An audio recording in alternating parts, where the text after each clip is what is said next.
que reconoce la ley, no olvidemos. Queremos que estos proyectos vuelvan a desarrollarse como tal, con el espíritu que reconoce la ley y con el objetivo que le reconoce la ley, porque es un derecho, para así poder seguir prestando atención a las personas en mayor situación de exclusión y deterioro personal, que es el espíritu por el que estos proyectos están reconocidos en nuestra ley. Los servicios sociales constituyen uno de los pilares básicos para construir una sociedad inclusiva.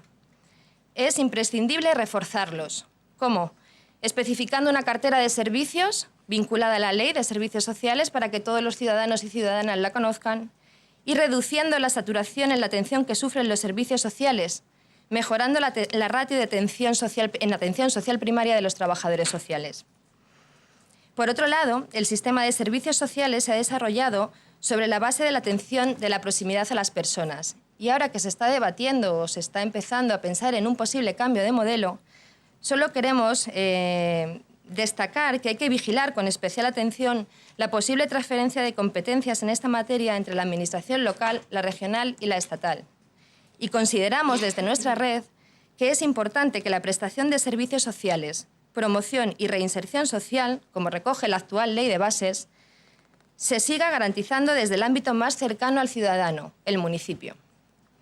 En cuanto al empleo, el desempleo, la precariedad, el subempleo y los bajos salarios multiplican las situaciones en las que el trabajo ya no puede asumir la función integradora que tiene.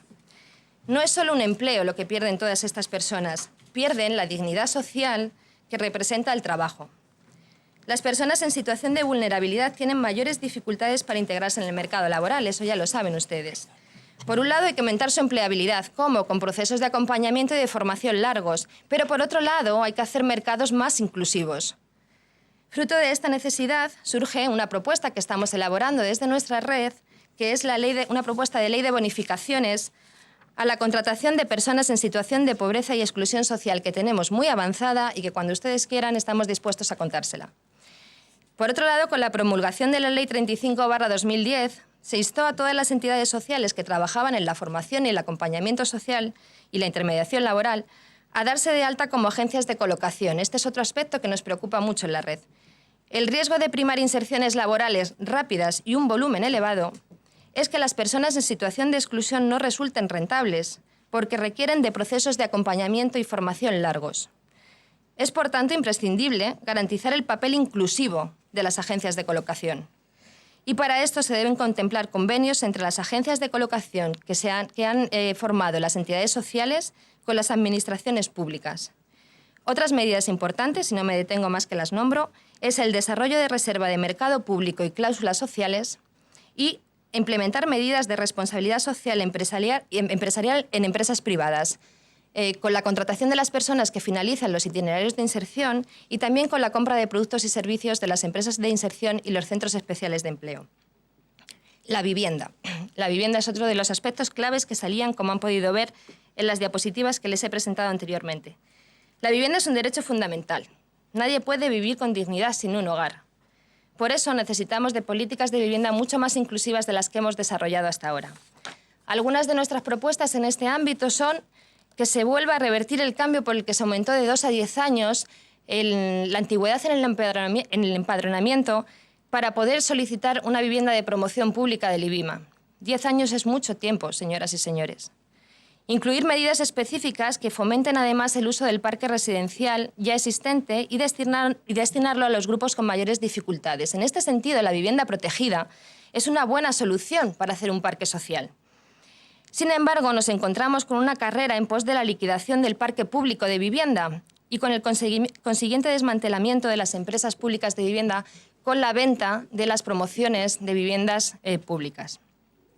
Exigimos al Gobierno de la Comunidad de Madrid que utilice la ayuda para el pago del alquiler que contempla el Plan Estatal de Vivienda y que acometa su pertinente desarrollo reglamentario.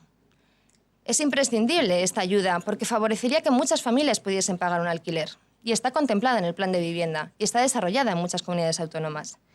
Según el informe del Colegio de Registradores de España, Madrid es la segunda provincia después de Barcelona en el número de procedimientos de ejecuciones hipotecarias iniciados en 2012, 6.885, de los cuales el 91,10% son primera vivienda. La Administración está dando diferentes soluciones a esta problemática. El convenio que ha firmado el IBIMA con Cáritas, el programa de la Empresa Municipal de Vivienda y el Ayuntamiento de Madrid de Vivienda Solidaria, el Fondo Social de Vivienda Estatal. Es imprescindible la coordinación eficaz de todos estos dispositivos, de manera que el ciudadano tenga una única puerta de entrada para acceder a estos recursos y los profesionales tengan claro cuáles son los requisitos y los procedimientos para que las familias a las que atienden puedan acceder a esto. Si no, estaremos perdiendo mucha eficacia en nuestras respuestas a pesar de poner en marcha todos estos dispositivos. Y en cuanto a nuestro sector, al tercer sector de acción social, consideramos que somos un actor clave en el desarrollo social y económico de nuestra comunidad autónoma.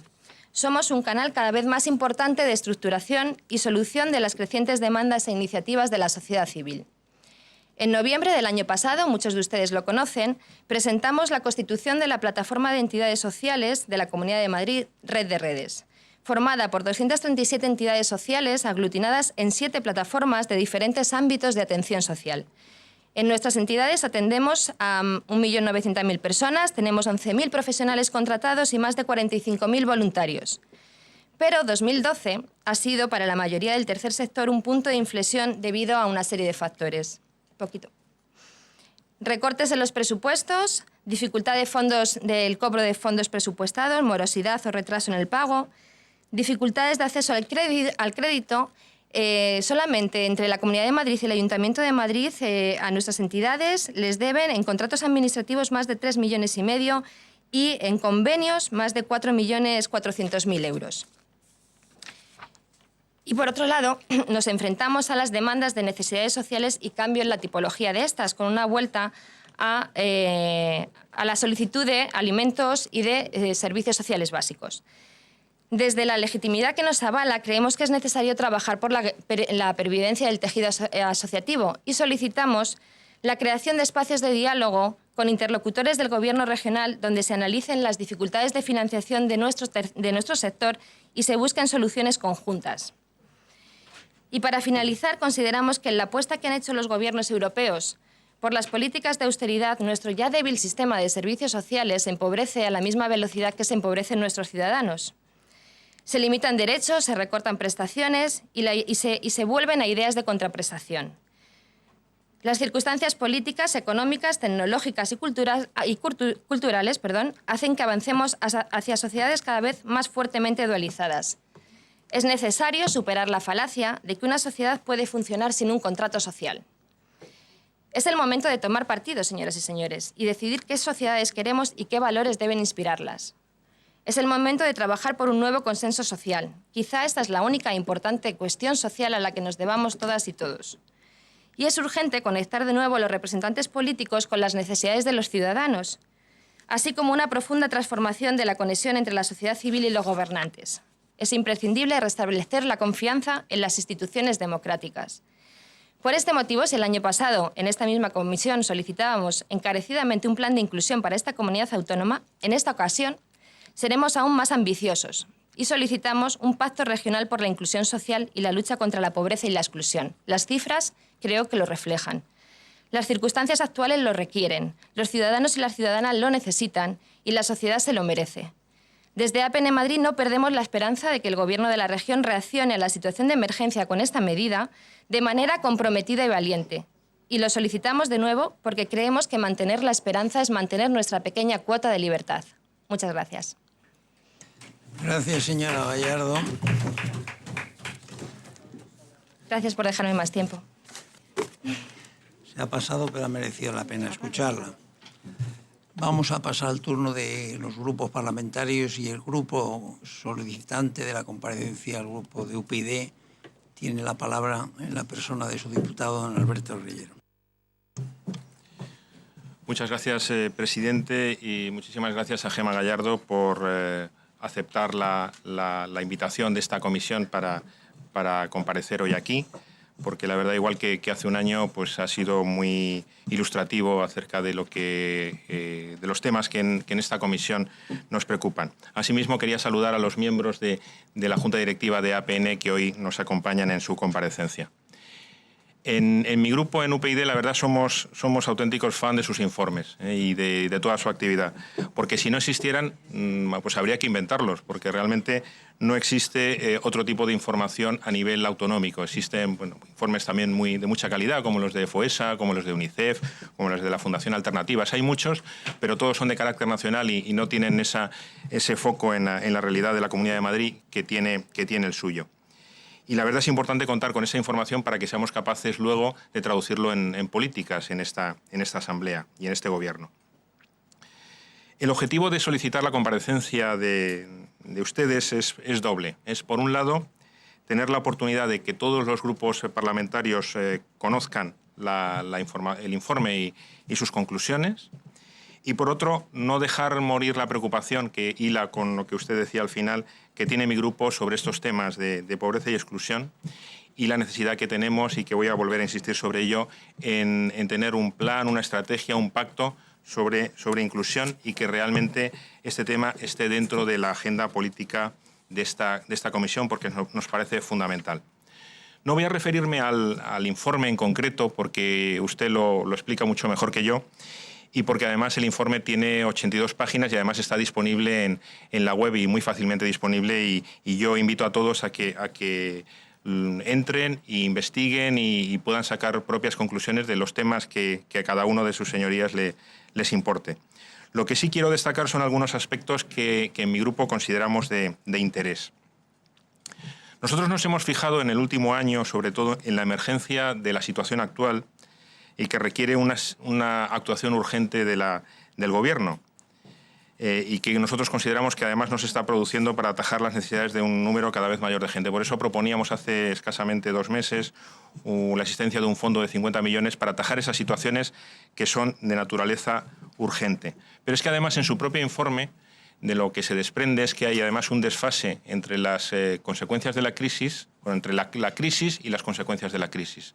Y realmente nos tememos que lo peor esté por llegar, porque ahora estamos empezando a ver las consecuencias reales de la pérdida de empleo, cosa que a lo mejor hace 2 o 3 años todavía con los distintos sostenes, de que aunque seamos un estado del bienestar relativamente débil, pues todavía hay sostenes y hay subsidios de desempleo, hay pensiones, hay todo un sistema que ha hecho que el impacto del desempleo tan brutal que padecemos en la actualidad haya sido menor en los últimos años, pero ya se está agotando todos los tipos de colchones, también las familias, etcétera, pues ya realmente se están empezando a ver los muelles de la situación y empezamos a tener problemas y ustedes, pues incluso se lanzan a decir unas cifras de tasa AROPE en el año 2014, lo cual les agradecemos porque nos indica pues que este tema tenemos que actuar ya. Por eso, porque además y usted lo ha dicho, no estamos ante una situación de pobreza coyuntural, con lo que podía indicar que por la situación de crisis, pues es natural que la pobreza crezca. Pero es que en los años de bonanza la pobreza no bajó. Y pues en el año, en el año 2005, pues a lo mejor deberíamos haber tomado medidas para hacer frente a esta situación de pobreza estructural y no se tomaron. Pero eso no significa que ahora no necesitemos atacar también lo que es la pobreza estructural y no solo la coyuntural. Tampoco me quería olvidar del asunto de la pobreza infantil, porque me parece un asunto fundamental y en el que el PP que habla que está muy preocupado por la familia y siempre nos habla de la preocupación por la familia, pues debería preocuparse realmente de los niños de nuestra comunidad. Usted lo ha indicado, yo casi diría, mi impresión es que entre los grupos de mayores de 75 años y menores de 18 años, donde además nos parece más dramática la situación es en el de los menores de 18 años, en el que nos debemos fijar. Yo estaba hace poco leyendo un libro de Spin Andersen en el que decía que la pobreza infantil no solo representa un coste social importante, sino que obstaculiza considerablemente el país, las posibilidades que tiene las posibilidades de los individuos. Obstaculiza considerablemente las posibilidades de los individuos en el futuro. Tampoco deberíamos olvidarnos de la situación que tiene España como el país más desigual de la eurozona, que yo creo que es ser campeones de la desigualdad debería llevarnos a reflexión, porque además podemos estar entrando en una situación que nos estemos cargando el auténtico sostén de una sociedad democrática como es la clase media entendida en el sentido fundamentalmente económico. Aunque usted lo ha comentado en su segunda parte, yo aprovecharía para que nos contara en su réplica posterior, nos diera más información acerca de la red de redes. En mi grupo consideramos fundamental la existencia de la sociedad civil organizada. Tenemos que estar muy atentos los grupos políticos a lo que diga la sociedad civil y sobre todo lo que diga la sociedad civil organizada. Y nosotros, en lo que podamos, siempre estaremos para ayudarles a que esa sociedad civil organizada cada vez sea más fuerte. Y bueno, todo lo que está en nuestras manos nos parece fundamental para poder trabajar en políticas que lleguen a los ciudadanos. Nos parece fundamental. La serie de propuestas que ustedes han realizado, pues estamos absolutamente de acuerdo en todas ellas. Nos preocupa cómo se modificó el REMI en la ley de acompañamiento. Nos parece que eso es un indicativo de una falta de transparencia brutal, cuando además si hablamos de la ley, que es la ley 8/2012, pues realmente eso indica que solo se tramitaron 8 leyes el año pasado en esta Asamblea, con lo cual, bueno, yo creo que una modificación de un asunto tan importante como el REMI, yo creo que justificaría todo lo que lleva anejo a una discusión parlamentaria en el que se puedan discutir los temas y no se pase casi de pasada por el tema del REMI, cuando sobre todo en la ley de acompañamiento el foco de los ciudadanos estaba sobre todo puesto en la privatización sanitaria y un poquito en Eurovegas, pero realmente no en el REMI, que nos parece que es un tema que para modificarlo hay que hacerlo con la mayor transparencia posible. Sobre el reglamento y todas las conversaciones que tienen en esa mesa, le agradecemos la información, porque realmente la información que tenemos en los grupos parlamentarios, por lo menos en el mío, es cero. Realmente por parte del Gobierno no nos llega ningún tipo de información cómo va este proceso y nos alegra que eso se esté realizando bien. Nos preocupa también los plazos. ¿Cómo no nos van a preocupar los plazos cuando personas que solicitan el REMI son personas que están pasando en una situación de especial dificultad? Y que hablemos de plazos que pueden llegar a 12 meses nos parece una auténtica barbaridad. También estamos de acuerdo, por supuesto, en los proyectos de integración. Eso es lo que establece la ley, y entendemos que además no nos podemos quedar solo en la parte económica de la renta mínima, sino en la parte de integración que suponen estos proyectos. Para terminar, aunque uno tiene la sensación de que predica en el desierto con el grupo mayoritario relacionado con el tema del plan de inclusión, yo voy a reiterar en la necesidad, que es cada vez más urgente. Cada día que pasa necesitamos más un plan integrado de inclusión, de lucha contra la pobreza y la exclusión. Lo hemos repetido varias veces. En algún caso nos han llamado pesados por insistir en este tema, pero nosotros vamos a seguir insistiendo porque nos parece realmente importante. Hemos dado las razones en distintas comparecencias, las comparecencias que ha habido aquí, de las que ustedes formaron parte hace un año, en la que pasaron distintos actores importantes de la sociedad civil. Lo hicimos en pleno 2 veces y hoy volvemos a hacerlo, porque cada día que pasa, y lo hemos visto en sus datos, hay más personas en riesgo de pobreza en la Comunidad de Madrid. Y además en los próximos meses pues va a haber más. Esto es como aquello de la medalla del amor, ¿no? Realmente esto va en un aumento. Por mi parte, nada más, no quiero agotar mi tiempo, porque yo creo que lo importante es que es la intervención suya y sobre todo la réplica posterior, y también oír al resto de grupos, y simplemente ofrecerles, como no puede ser de otra manera, la colaboración de mi grupo para lo que necesiten, y reiterarles mi agradecimiento por el trabajo que realizan. Nada más y muchas gracias. Gracias, señoría. Por Izquierda Unida, Los Verdes, doña María Josefa Amat tiene la palabra. Gracias, presidente. Buenos días. Bueno, siempre es un placer recibir a Gemma Gallardo y a las explicaciones que tiene que darnos, quizá porque compartimos básicamente o prácticamente todo lo que aquí dice, y a muchos nos hace sentirnos menos solos cuando vemos que hay vida fuera de estas instituciones y que además ven lo mismo que nosotros. Hay un montón de información, no solo en el informe, sino en lo que nos ha comentado en este resumen, y además es que es difícil no solo no estar de acuerdo, sino hacer alguna pregunta, porque creo que además ha quedado muy clarito.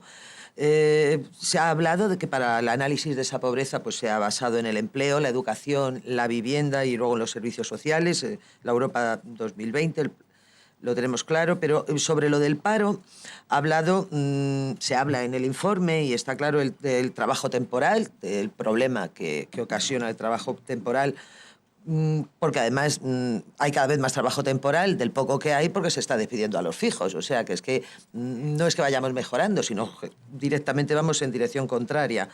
La reforma laboral, abaratando el despido, evidentemente es otra de las consecuencias o de los motivos que nos han llevado a esto. Que los trabajadores son pobres, que 1 de cada 4 trabajadores españoles son pobres, tampoco debe de extrañarnos, puesto que se amplía no solo el trabajo temporal, sino el trabajo basura. O sea, contratos por debajo de cualquier cosa aceptable. Pero además cosas que, según parece, tampoco van a mejorar con el tiempo, porque hoy, creo que todos lo hemos visto, nos hemos desayunado con la noticia esta de esta orden que se ha dado al INEM, de que solamente ofrezcan los empleos 4 oficinas, y es una prueba, pero bueno, cuando aquí se prueba algo, luego se generaliza, de que se oferten las ofertas de empleo a las personas que estén paradas, que tengan entre 25 y 45 años, un nivel de estudios por encima del bachiller y que estén cobrando una prestación. O sea, remamos en dirección contraria, porque si estamos hablando de que las personas que no tienen nada necesitan estar protegidas, y todos sabemos que las prestaciones se están rebajando, no llegan, llegan tarde, o sea, pues resulta que le vamos a dar el trabajo a quien tiene un mínimo de ayuda y dejamos fuera de circulación a quien no tiene nada. O hemos decidido en esta comunidad, o el gobierno ha decidido en esta comunidad, que a quien no tiene nada, pues que no se va a hacer cargo de ellos y que no quiere saber nada de ellos, o sencillamente la propuesta no la entiendo. Me gustaría saber qué opina respecto de esta propuesta, porque a nosotros nos parece increíble. Hemos hablado también sobre lo de educación, del abandono escolar temprano. En el informe se dice que tuvo la ventaja, bueno, el que la gente joven abandonara pronto la educación, el abandono escolar, bueno, pues porque encontraban trabajo fácilmente, se ponían a trabajar y, bueno, pues nada, pues era más fácil encontrar trabajo que seguir estudiando. Claro, eso ha hecho, al dejar de haber empleo y encontrar problemas para trabajarlo, pues de alguna manera han vuelto algunos al sistema educativo, lo cual, bueno, pues era bueno para sus conocimientos, pero claro, con medidas como la subida de tasas o el descenso de becas, o realmente no veo yo, quería que me explicara realmente si ha habido, o habéis notificado, o habéis notado esa subida real de las personas que han vuelto a la educación. Yo la verdad es que no entiendo que haya existido, al menos con la cantidad de pegas que se les han puesto. Y sobre el número de familias que sigue incrementándose, que no puede pagar la hipoteca o el alquiler, pues es que tampoco voy a hacer más noticia. Ya recibimos aquí a la PAD, vino a comparecer, ya nos dijo lo que opinaban. Ya les dijimos lo que opinaba nuestro grupo. O sea, nos parece impresentable que sigan sacándose a las familias de sus casas, que evidentemente la rueda va de esa manera. Tú te quedas sin trabajo porque te pueden despedir fácilmente, te quedas sin trabajo y no encuentras porque no hay mecanismos para encontrar trabajo y porque cada vez habrá menos, como va a ser normal, no encuentras trabajo, terminas con la prestación, te dan el subsidio si te le dan o no te le dan y terminas por no pagar ni la luz, ni el agua, ni la comunidad y la hipoteca y terminas en la calle. Y como les puede pasar a cualquiera y nos puede pasar a cualquiera, pues sinceramente no entendemos que no se tomen medidas reales. Más allá de decir, cuando firme usted una hipoteca, léase la letra pequeña, que ahí le decimos que le pueden echar, sí vale, pero cuando estamos hablando de que en esta comunidad las personas mayores, la infancia, todo nos parece prioritario, pues a lo mejor deberíamos de plantearnos que sé que duele, o sea, que es duro y que no gusta que se diga, pero aquí hay niños que están pasando hambre. En esta comunidad hay familias en la calle y niños que pasan hambre. Y medidas como quitar las becas de comedor, pues no ayuda para nada a esos menores. Por cierto, al señor Reyero, que ha comentado ese plan de choque de 50 millones que pidió en la comunidad, y es verdad, le quiero recordar lo que le dije el día que lo planteó. Esos 50 millones son los 50 millones que se han bajado las becas en esta comunidad. Con lo cual, si queremos llegar primero, habría que tener esos 50 millones para volver a cubrir las becas de comedor y las becas de transporte y de libros que tenían en esta comunidad, y luego buscar otro dinero para empezar a tratar a las personas que no tienen nada. O sea, hay que decir que como primer choque es un primer choque relativo, porque si para tapar un agujero dejamos sin cubrir lo que ya teníamos, pues tampoco vemos que sea mucha solución. Y para terminar, me gustaría... Bueno, sobre lo de la renta mínima, aquí ha hablado usted de entre 6 y 12 meses. Hay personas que llevan más de año y medio esperando y siguen sin recibir la información. Cada vez les piden un papel y cada vez que van con el papel, cada vez llegan más tarde y tengo los expedientes. O sea, quiere decir que si alguien tiene alguna duda, estoy dispuesto a entregárselo directamente, que a lo mejor así conseguimos que se les agilice. Es lógico que la renta mínima no es solo que llegue tarde, es que ni siquiera las cantidades de las que partimos permiten que una familia viva, con lo cual, pues, que en su momento fue importante, vale, pero que necesita una modificación de arriba abajo también. Y sí que me gustaría que, si puedes, al final o cuando sea, nos hicieras un pequeño... unos datos de cómo va la ley esa de bonificaciones, en qué consiste, qué es lo que se plantea con ella.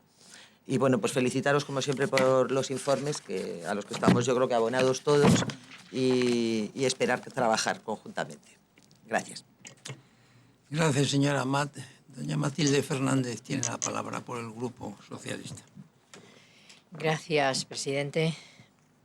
Gracias, señora Gallardo. Bienvenida una vez más.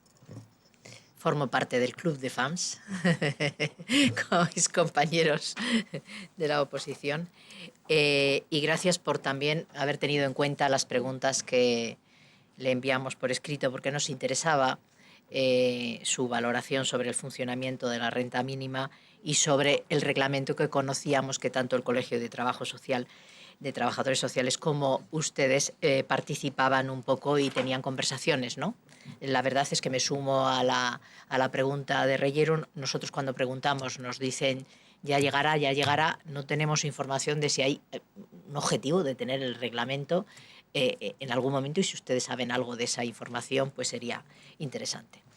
Y le preguntábamos sobre las prioridades, como era la segunda vez que venía, nos había contado el otro informe y había hablado de prioridades, pues prioridades para ese plan de inclusión que todos los tres grupos de la oposición defendemos, y que usted ahora nos reta con hacer un gran pacto regional.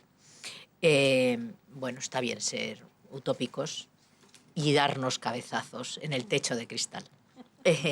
Como decíamos las feministas, cuando ya no era de cemento armado, creíamos que no existía, pero seguía siendo de vidrio blindado. Bien, no voy a dedicar tiempo a hablar del informe, porque les acompañamos en la presentación que hicieron el secretariado gitano aquí hace un mes más o menos. Lo hemos leído porque lo tienen ustedes y tomillo colgado, y desde luego hemos escuchado siempre sus propuestas.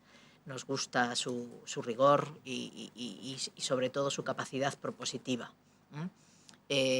Por eso nosotros al consejero y a la directora de Servicios Sociales, después de su primera comparecencia, les planteamos en otras comparecencias o intervenciones la conveniencia de que se contara con la red de lucha contra la pobreza en los órganos de representación. Si me permite, he formado parte de generaciones en la transición que ante la debilidad de la democracia hemos hablado de órganos de participación de todo tipo de colectivos.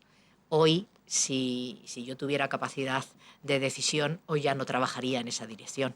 Hoy ya iría a un gran y potente órgano de participación de servicios sociales, como un gran y potente órgano existe en la educación o existe en la sanidad. Y otra cosa son grupos de trabajo de cada colectivo. Pero una forma de dar un salto cualitativo es apostar por un gran consejo de servicios sociales donde todas las políticas se analicen adecuadamente.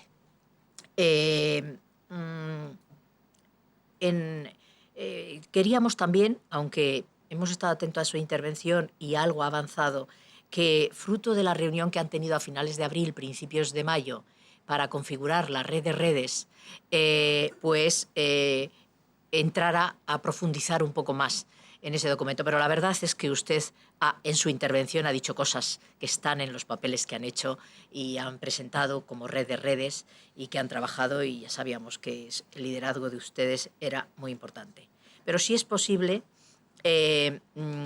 bueno, le diríamos que profundizara un poco más y quisiéramos un poco pedirle opinión sobre la propuesta del Ayuntamiento de Galapagar de privatizar el Centro de Servicios Sociales. ¿Qué valoración hacen ustedes? ¿Y qué opinión tienen? ¿Qué efectos pueden producir? En el documento de la red de redes no he visto yo esta propuesta que nos han hecho de ley de bonificaciones, pero en cambio sí he visto la propuesta de ley de empresas de inserción. No sé si es algo complementario. Bueno, si pueden adelantar algo, aunque me parece muy bien lo que nos ha dejado un poco de mensaje. Podemos volverla a invitar y hablar exclusivamente de la ley, de la propuesta de ley de empresas de inserción o de ley de bonificaciones.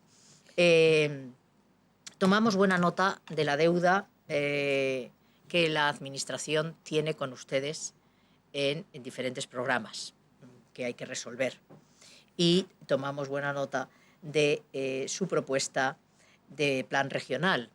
El señor Reyero trajo una proposición que luego creo que con la aportación de todos pues terminamos de completarla, y a la vez usted conoce perfectamente que en el Parlamento de la Nación mi grupo parlamentario hizo una propuesta de un fondo de 1.000 millones a distribuir entre ONGs, corporaciones locales y comunidades autónomas para desarrollar un plan nacional de lucha contra la pobreza. Y tendremos que seguir llamando a diferentes puertas para convocar a la sensibilidad. Después de su primera intervención en el debate del Estado de la región, porque nos pareció muy interesante esa propuesta, nosotros pedimos en una de nuestras poquitas resoluciones que se pueden hacer en el debate del Estado de la región que se incorporaran indicadores del efecto de la reducción de la pobreza en cada una de las medidas que el Gobierno iba tomando. No fue aprobada, pero vamos a seguir insistiendo y espero que ustedes sigan trabajando con cómo esto lo podemos hacer, con que sensibilice a los servidores públicos de diferentes consejerías para estar atentos a que cada medida tiene sus efectos y cuidar los efectos en la lucha contra la pobreza. Bueno, ya nos daríamos con un, ¿cómo se dice? Con un canto en los dientes. Compartimos con ustedes algo que han escrito recientemente. Luchar contra la pobreza es hacer frente a factores estructurales. Ya empieza a escribirlo mucho más, también incluso pensadores académicos, ¿no? Nuestro modelo de Estado del Bienestar es un modelo ambicioso, mixto de los dos grandes modelos universalistas, pero desde luego está incompleto. Y posiblemente algunas de las medidas, al universalizar educación, al universalizar sanidad, a universalizar o cerrar el círculo de pensiones, a veces sus efectos han servido más para la clase trabajadora que no necesita tanto, que se va autogestionando, e incluso para la clase media. Esto es un análisis que ya todos los pensadores están haciendo de la parte negativa del desarrollo del estado del bienestar. Y por eso que usted recuerde que es estructural, que hay que incidir mucho más en la lucha contra la pobreza, porque es verdad que decidimos en este país que había que universalizar educación, sanidad, pensiones, pero decidimos dos cosas más que están poco desarrolladas y están en escritos de diferentes acuerdos bipartitos y tripartitos, que era un parque de vivienda social suficiente para las necesidades del país y una simbiosis y una línea continua entre desempleo y rentas mínimas. Y esto hay que seguir trabajándolo en este país. Y por otro lado, pues hablábamos de una red de acciones positivas dentro de los planes de igualdad, pero que no se universalizaban, que cuando la crisis es muy profunda, si no se siguen desarrollando esas acciones positivas para jóvenes, para mujeres, para mayores, pues se detecta los problemas. Y la tercera red de protección que siempre se ha hablado en nuestro país, que hemos ido desarrollando como nuestro modelo de estado del bienestar, era la lucha contra la pobreza. Y la lucha contra la pobreza en tiempos de crecimiento, pues a lo mejor con unos fondos europeos complementados con unos fondos españoles para actuación en unas determinadas situaciones, sirve. Pero cuando las crisis son largas, los ciclos cada vez son más cortos de presentación de esta crisis, trabajar en torno a estos factores estructurales es importantísimo y debemos dedicar toda la gente que estamos en el campo social mucho más tiempo a ello. E incluso reconocer, como ustedes lo hacen en sus escritos, que los mecanismos de inclusión siguen siendo frágiles. Frágiles en el país y frágiles en esta comunidad. Y que, en general, y por eso le digo que vamos a volver en el debate del Estado de la región a plantearlo, y animo a los demás grupos que lo hagan, y animo al grupo del partido que nos gobierna que influya en su gobierno para que se haga, es importante analizar el impacto en las personas de las políticas y que se mida realmente. Compartimos con ustedes que falta transparencia, es un poco como la segunda etapa de la democratización de este país, es priorizar en la transparencia y desde luego falta protagonismo del tercer sector. Todo ello lo compartimos, todo ello lo vemos en sus documentos y lo vemos más o menos en la red de redes, pero sí los documentos que han hecho. Si creen que todavía tenemos que seguir profundizando en algo más, pues tiene la palabra después de que se lo diga el presidente y nosotros estaremos muy atentos. Y nos quedamos con los deberes, y es que tenemos que dedicar tiempo a la pensada de un gran pacto regional que luche contra la pobreza de esta región. Muchas gracias. Gracias, señora Fernández. En nombre del Grupo Parlamentario Popular, doña Marta Escudero tiene la palabra. Gracias, señor presidente. En primer lugar, señora Gallardo, quiero darle una vez más la bienvenida en nombre del Grupo Parlamentario Popular por su comparecencia en esta comisión. También queremos darle las gracias por la información que nos acaba de detallar, tan exhaustiva y que nos ha expuesto tan detallada. Como en la anterior comisión en la que usted intervino, le quiero mostrar una vez más, en nombre de mi grupo, así como lo han hecho en el resto de los grupos parlamentarios, los portavoces de los distintos grupos, mi más sincera admiración por la labor tan necesaria que están llevando a cabo todas las entidades a las cuales usted está representando a través de la red madrileña de la lucha contra la pobreza y la inclusión social. No nos cabe duda que ustedes trabajan a pie de calle en este problema y conocen el verdadero problema de drama que muchas familias están padeciendo en España. También a nosotros, incluso personas cercanas, están viviendo esta situación, o sea que no se nos es ajeno. Informaciones que están saliendo todos los días en los medios de comunicación, informes, estudios como los que usted nos ha presentado, y para ello valga una referencia a los que últimamente nos ha facilitado Cáritas, en los que se pone de manifiesto cómo en un año se han incrementado numerosamente las personas atendidas por esta organización, datos preocupantes ante los que el Gobierno y los representantes de los ciudadanos estamos muy sensibilizados. A lo largo de su intervención nos ha ofrecido un trabajo muy interesante de análisis del alcance que bajo su experiencia de estudios está teniendo la grave situación económica por la que estamos atravesando en España y también en otros países y en los sectores más desfavorecidos de nuestra sociedad. La inclusión y la pobreza es un problema de todos y yo creo que aquí ninguno de los grupos debemos de eludir la situación y creernos que tenemos la superioridad moral a pesar de tener distintas posiciones ideológicas. Y por otro lado, las acciones que desde sus responsabilidades están llevando a cabo para paliar esta situación. La Consejería de Asuntos Sociales tiene un presupuesto de 1.250.000 millones de euros, pero para que todos calibremos la enorme cantidad que está gastando, voy a decírselo en pesetas, gasta diariamente 1.600 millones de pesetas, que yo creo que es que a los que tenemos ya una edad nos impacta todavía más, en prevenir la exclusión y la pobreza. Y solo el 6% de ese presupuesto está dedicado a la gestión, solo un 6%. Señores portavoces, si ustedes revisan las direcciones generales que hay en la consejería, verán que no tienen otra función y con el cuarto pilar del estado de bienestar, como es la ley de dependencia. Puedo decirles que el desarrollo de todas estas políticas no es solo para esta consejería, sino también es para las demás que configuran el gobierno regional, donde existe una comisión transversal entre las distintas consejerías, transportes y viviendas, sanidad, educación y empleo, siendo una prioridad su aplicación.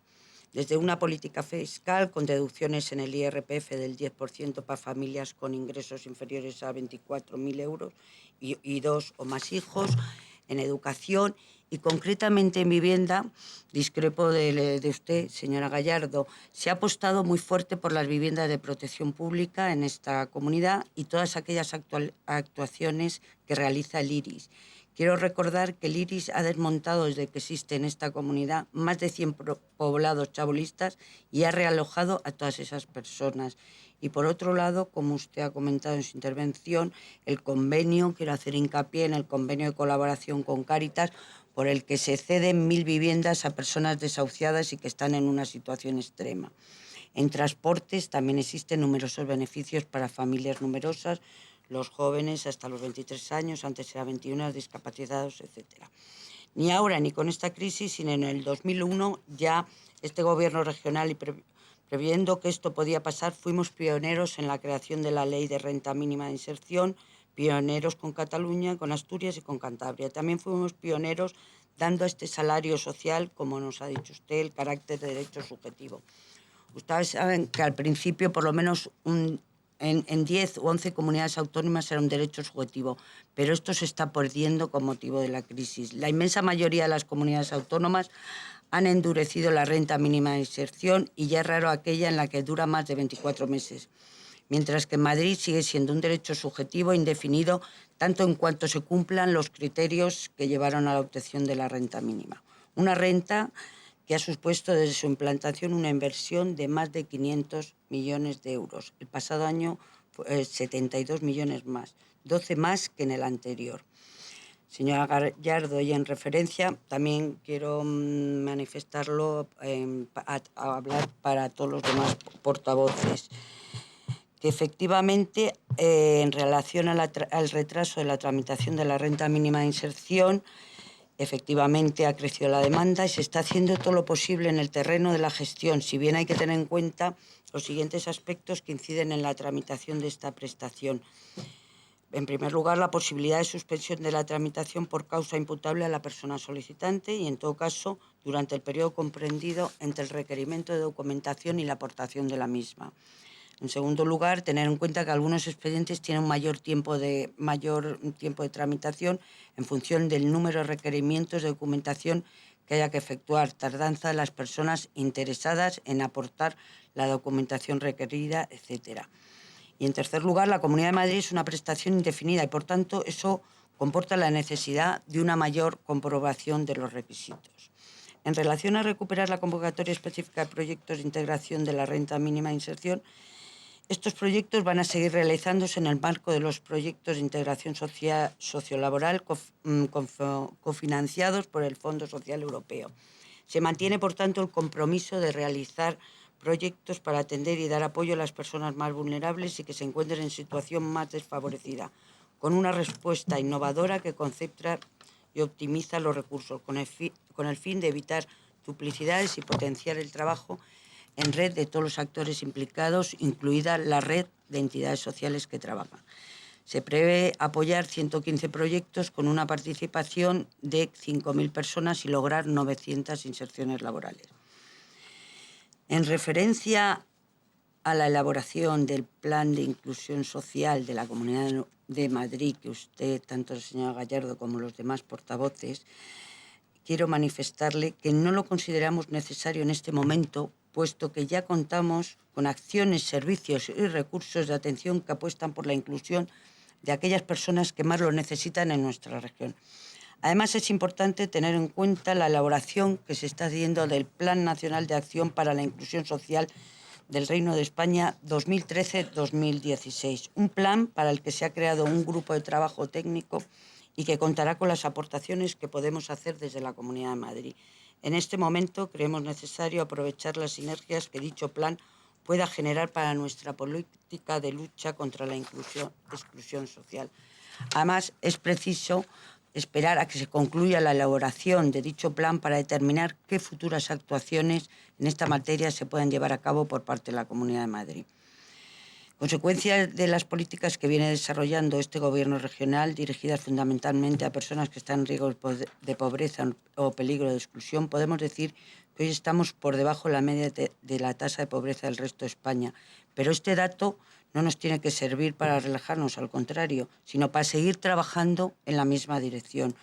No voy a incidir en las múltiples causas que han llevado a nuestro país a verse abocado a la dramática situación que hoy estamos viviendo, porque creo, señorías, y se lo traslado a usted, que todos los aquí presentes estamos muy sensibilizados, muy preocupados por los datos que manejamos y por los que usted nos acaba de exponer.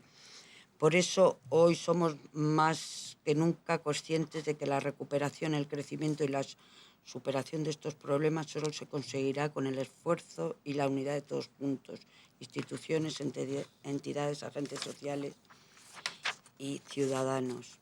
Creemos que debemos de seguir apostando por estos proyectos de inserción sociolaboral que llevan a cabo numerosas entidades, como las que usted representa, a pesar de la crisis, de los recortes, en colaboración con las distintas administraciones y concretamente con el Gobierno regional. Son muchas las entidades que están en la red madrileña, que están trabajando para conseguir mejorar los intereses de aquellas personas que viven en esta situación, optimizando al máximo todos los recursos que tienen a su alcance. Es verdad que la tasa de riesgo, ya lo he dicho, de exclusión social, de pobreza, está por debajo de la media nacional, pero por ello nunca nos debemos de sentir reconfortados, sino todo lo contrario. Creemos que todos los esfuerzos deben ir encaminados a erradicar este riesgo. Señorías, señora Gallardo, tenemos una importante tarea por delante, nuestro compromiso es firme y responsable, el objetivo está claro y afortunadamente no se parte de cero. De nuestro trabajo y esfuerzo dependen muchas personas con nombres y caras a las que hay que ayudar y trasladar el mensaje de esperanza. Porque a este Gobierno lo que le preocupa son las personas y sobre todo las personas de mayor dificultad social, las personas que más lo necesitan, y no hace otra cosa nada más que trabajar para que la exclusión y la pobreza en Madrid mejoren, a pesar de unos menores ingresos, como ya le he dicho, seguir manteniendo esta dotación presupuestaria. Muchas gracias. Gracias, señoría. Señora Escudero, tiene la palabra para cierre del debate y contestación a los grupos, doña Gema Gallardo. Gracias. Gracias a los 4 grupos parlamentarios por la acogida tan cálida. Seguramente se me olvidará algo y Pedro me ha dicho que no me deja más de 10 minutos esta vez. Efectivamente, la pobreza infantil, retomando lo que había comentado el Grupo Parlamentario de UPyD, la pobreza infantil es pobreza familiar. Y esto lo estamos notando en las entidades sociales, en el aumento de solicitudes de necesidades sociales básicas. Lo venimos diciendo sistemáticamente, no digo nada que no sepan ustedes. Solicitudes de alimentos, de ropa, de dinero para el transporte, de cobertura de suministros en las viviendas. La pobreza energética, que no sé si han oído hablar de ella, me imagino que sí, es una de las cosas que más empiezan a despuntar porque la gente no tiene dinero para pagar los suministros. ¿Qué vamos a decir del IBI y de lo demás?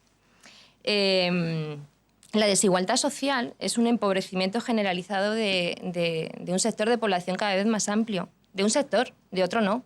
Eso es la desigualdad, ¿no? Y una de las cosas sobre las que nos alertan con el tema de la desigualdad es que aumenta el conflicto social, o tenemos mucho más riesgo de que aumente el conflicto social. Por eso el Pacto del Estado de Bienestar que hacía referencia Matilde, porque entonces fue una manera también, ¿no? Y siempre ha sido una manera de cohesión. El Estado de Bienestar es uno de los fundamentos de la cohesión social y de un ejercicio de solidaridad no deberíamos perder entre unos y otros, compensador de las desigualdades y de las diferencias, ¿no? La solidaridad de los que tienen hacia los que están más empobrecidos. Con respecto a la renta mínima, nosotros estamos de acuerdo que esta comunidad autónoma, y usted lo ha comentado, en el gasto que viene realizando en los servicios sociales, nuestra colaboración con la Dirección General de Servicios Sociales siempre ha sido y sigue siendo buena. Somos conscientes de que esta comunidad autónoma no ha limitado, como se han hecho en otras comunidades autónomas, la duración de la renta mínima de inserción y ya lo dijimos en la comparecencia anterior y lo volvemos a decir. Somos conscientes de que se está incrementando el gasto en la renta mínima porque están aumentando mucho las solicitudes de las familias, pero lógicamente es que el gasto se tiene que incrementar porque ya vemos las cifras. La pobreza aumenta y por tanto hay que aumentar el gasto que tiene. Es la respuesta que hay que dar. Y bueno, siempre hemos puesto en valor ese tipo de... Y sabemos, por otro lado, también hemos dicho en nuestra intervención que se está aumentando la concepción de... Y volvemos y retornamos a concepciones de contraprestación, que en algunos casos lo que nos preocupa, y hay ideas, es que se penalice a los pobres por ser pobres. Entonces, es una de las cosas que también venimos intentando señalar.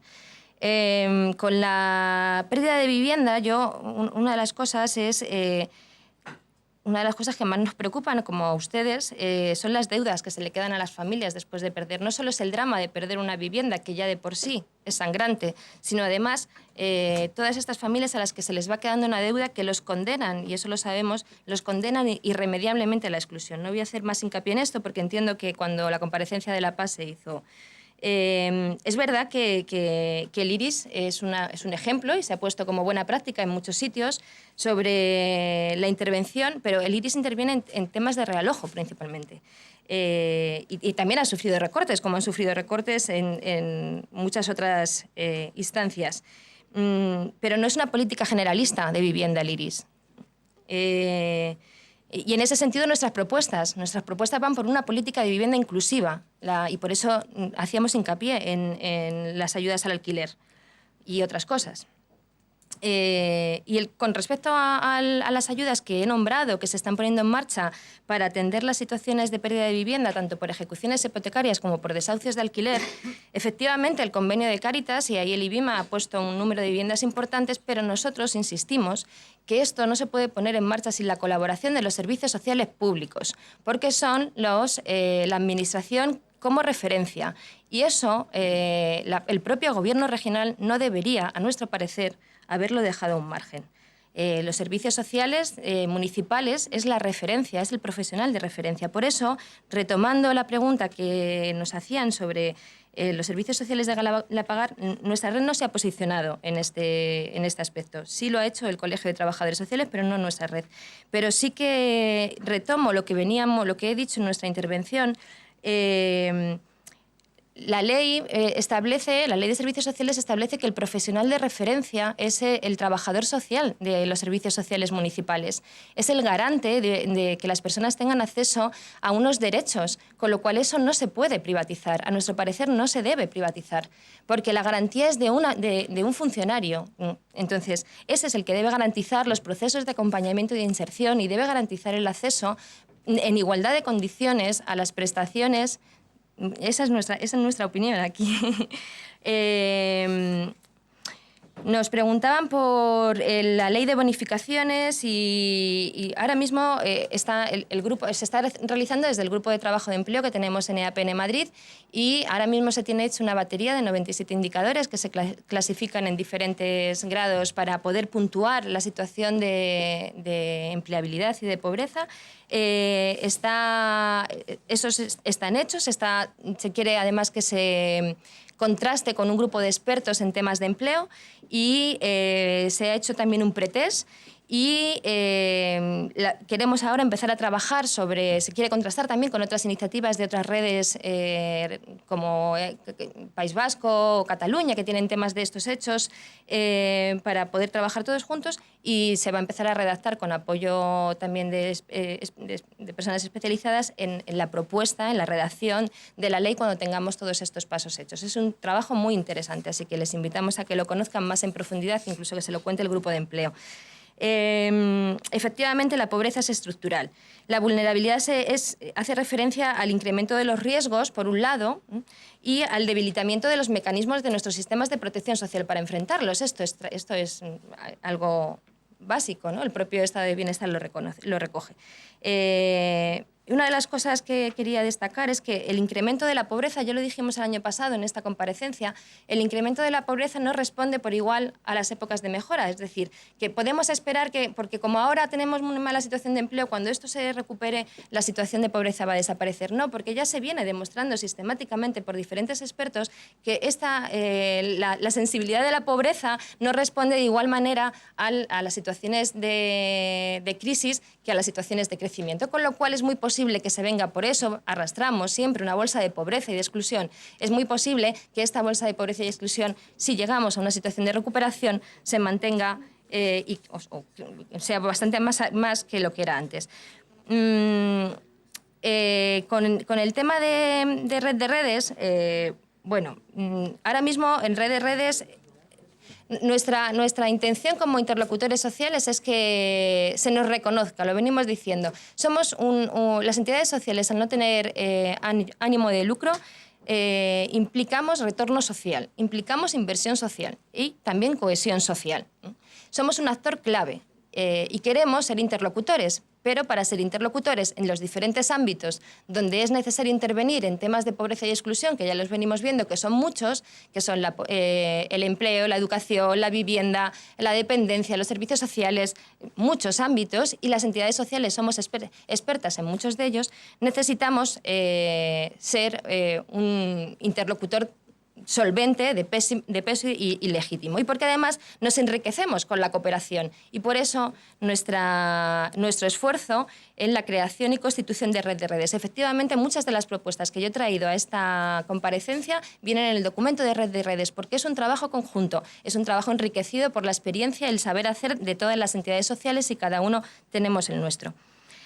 Y en esa medida en la que explico que la vulnerabilidad y las situaciones de exclusión hacen referencia a muchos ámbitos, por eso este año hemos sido más ambiciosos, por eso este año pedimos un pacto por la exclusión. Porque realmente es necesario que aquí se pongan de acuerdo muchas consejerías para que esto funcione, muchos agentes sociales, porque realmente si queremos incidir realmente y con eficacia en las situaciones de pobreza y exclusión, tenemos que incidir a la vez en educación, en empleo, en vivienda, en servicios sociales. Y yo sé que esta comisión es de servicios sociales. Ojalá y en algún momento nos inviten a comparecer en la Asamblea para que así nos puedan escuchar todas las consejerías. Y en eso sería clave efectivamente medir en ese plan y haciendo referencia al Plan Nacional. Somos conscientes de que hay un Plan Nacional que está terminando y entendemos que a lo mejor esta consejería, esta comunidad autónoma no aborde un plan hasta que acabe el Plan Nacional, porque eso es coherencia y coordinación en el diseño de las políticas públicas. Pero esperamos que esta vez sea la definitiva, porque planes nacionales se vienen haciendo muchos y nuestro plan no se ha renovado. Entonces esperamos que esta vez este compromiso a la espera del plan nacional sea el definitivo. Y en esa medida creemos firmemente que los indicadores para ver cómo estas medidas desde cada consejería inciden en la pobreza son claves para poder medir qué efectos realmente están teniendo nuestras políticas públicas en las situaciones de pobreza y exclusión.